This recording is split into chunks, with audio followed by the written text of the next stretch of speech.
Iba't ibang inihaw na masarap i-partner sa kanin kasi meron din ditong libreng sabaw ng papaitan. Hindi ko nga akalain na masarap pala yung ganito. Kaya nga pala guys, another serye na naman to na sinuggest nyong dayuhin namin. Kaya napalakad na naman kami dito sa may Montalban, Rizal. At pinuntahan namin yung pwesto nila sa may gilid ng Montalban Town Center. Malapit lang sila dito sa may arko ng Barangay San Jose at bago mag-FEU Roosevelt, nasa bandang kaliwa ang ihawan. Maliit lang tong pwesto nila pero meron silang mga lamesa at upuan para sa dine-in. Nandito nakalagay yung mga iihawin nila. At pagpunta namin, ito yung mga available na pwedeng ihawin at merong 7 klase. Pansin ko nga dito na medyo malalaki yung serving nila ng inihaw. Tulad nitong barbecue, tingnan nyo naman talagang malaman. Nagpaluto kami nung tigi-isa ng 7 klase at umabot lang to ng 110 pesos. Pag serve sa amin, nakalagay ito sa plato, may suka at may libreng sabaw ng papaitan. Magme-merienda lang sana kami ng inihaw ni Maynard kaso dahil sa libreng sabaw na pakanin kami. 10 piso lang isang cup ng kanin nila at bumili kami ng 1.5. Maganda yung kanin nila dito at hindi malagkit. Sa libreng sabaw naman, masarap yung pagkakaluto sa papaitan. Na-miss ko nga to kasi bihira lang yung nagtitinda ng ganito.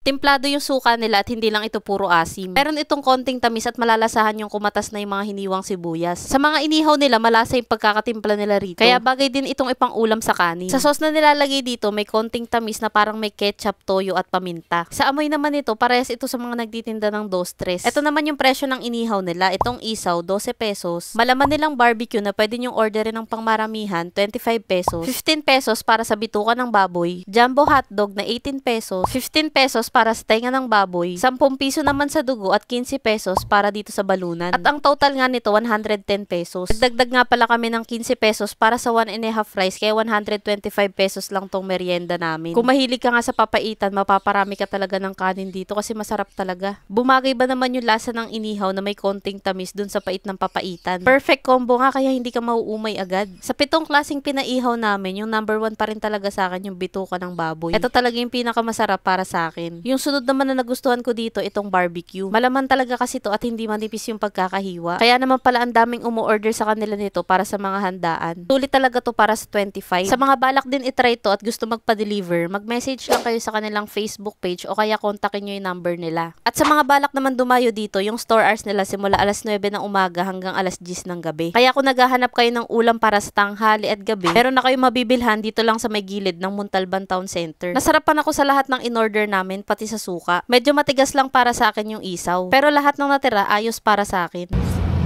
Kaya guys, kung naghahanap kayo ng mga ganitong ihaw, try nyo na rin dito sa may ihawan. Marami pa nga pala kaming i-share sa inyo na Maynard na mga sulit puntahan dito sa may Montalban, Rizal. Kaya huwag niyong kalimutang i-follow ang aking mga social media account. Yun lang, maraming salamat po sa panonood. Bye!